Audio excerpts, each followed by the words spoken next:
Moradabad civil line थाना क्षेत्र अंतर्गत आने वाली नगर पंचायत अगवानपुर स्थित दीवान शुगर मिल में आने वाले पेराई सीजन को लेकर किसानों के लिए राहत भरी खबर सामने आई है।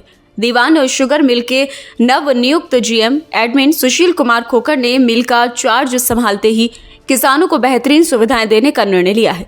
सिटी चैनल से विशेष बातचीत में जीएम सुशील कुमार खोखर ने बताया कि उन्हें जब मिल की जिम्मेदारी सौंपी गई तो उन्होंने पाया कि आसपास के किसान अपने गन्ने को अन्य चीनी मिलों में भेज रहे हैं, जो चिंता का विषय है। उन्होंने कहा कि ऐसी स्थिति नहीं होनी चाहिए, इसलिए आगामी सीजन में हमने किसानों को आकर्षित करने और उनकी सहायता हेतु कई योजनाएं बनाई हैं।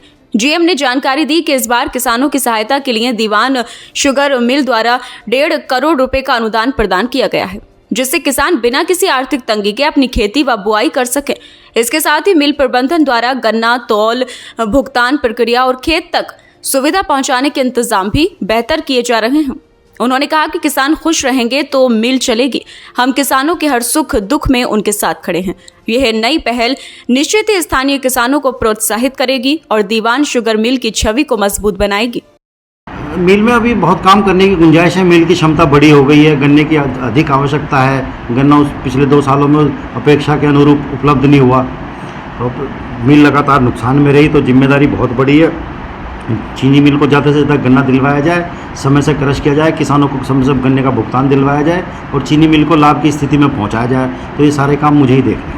जो मिल का करीब का गन्ना दूसरे मिलों में जाता है, उसकी क्या वजह है? ये तो थोड़ा सा एक्चुअली देखा जाए तो ये बिल्कुल हमारे साथ अन्याय एक तरह से है कि हमारे 6 किलोमीटर दूर से हमारा गन्ना जो है दूसरी मिलों में जा रहा है। वो मिलें हमसे एक महीने देर तक चलती हैं, ये हमारी फरवरी में मार्च में बंद हो जाती है। पिछले 2 साल से गन्ना हमें ज़्यादा चाहिए, तो हम इसके लिए कोशिश करेंगे इस बार कि जो हमारे रिजर्व एरिया का क्षेत्र, गेट क्षेत्र का, खासकर रिजर्व एरिया का 7.5, 8, 10 किलोमीटर की रेंज का गन्ना है, वो तो हमें मिले। हम इसके लिए प्रयास करेंगे, सरकार से अनुरोध भी करेंगे और भरसक प्रयत्न करेंगे। हमें उम्मीद है सरकार इसमें हमारी मदद भी करेगी। आने वाले सीजन में किसानों के लिए क्या क्या सुविधाएं देंगे? गन्ने के इसमें हम गन्ने के उत्पादन के लिए किसानों को अब तक 1.5 करोड़ रुपए का अनुदान कम से कम दे चुके हैं। गन्ने के लेके जुताई के यंत्र, ट्रैक्टर को भी 50,000 रुपये प्रति ट्रैक्टर के हिसाब से छोटा ट्रैक्टर किसानों को पैदावार के लिए दे रहे हैं। हमने कोराजन दवाई छूट पे दी है, हम सागरिका छूट पे दे रहे हैं। काफ़ी किसानों को खाद दवाई पे हमने भयंकर छूट दी है और आगे गन्ना बधाई पे भी किसानों को छूट उपलब्ध कराएंगे। गन्ना बधाई हमारा लक्ष्य है। फसल अभी तक हमारी ठीक है, लेकिन हम पे रकबा, अब गन्ने का जो रकबा है अपेक्षाकृत चीनी मिल की आवश्यकता से बहुत कम है। क्या मैसेज देना चाहते हैं? मैसेज ये देना चाहते हैं कि किसानों को ये कहना है कि किसान अपनी पैदावार ज़्यादा से ज़्यादा गन्ने की पैदावार बढ़ाए, समय से गन्ने को बंधवाए। पर्ची इस बार बढ़िया देंगे, किसानों के हिसाब से गन्ना खरीदेंगे और भुगतान भी चीनी मिल सबसे बढ़िया करेगी। आसपास की चीनी मिल गन्ने का भुगतान हमारा अच्छा होगा। फैक्ट्री बढ़िया चलेगी, समय से फैक्ट्री चलाएंगे।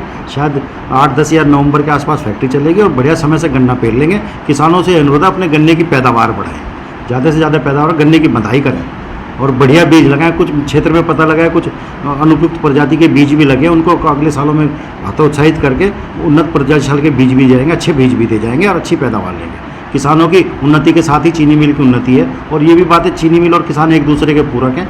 जब तक चीनी मिल की उन्नति नहीं किसानों की नहीं होती, जब तक किसानों की नहीं चीनी मिल की नहीं होती। दोनों मिल के काम करेंगे तो आगे बढ़ेंगे। हमारा तो काम दोनों के बीच में सहयोग करने का, जोड़ने का काम है, उसको बखूबी करेंगे। हमारा चीनी मिल प्रबंधन तक किसानों के हित में हमेशा लगा हुआ है, लगा रहेगा।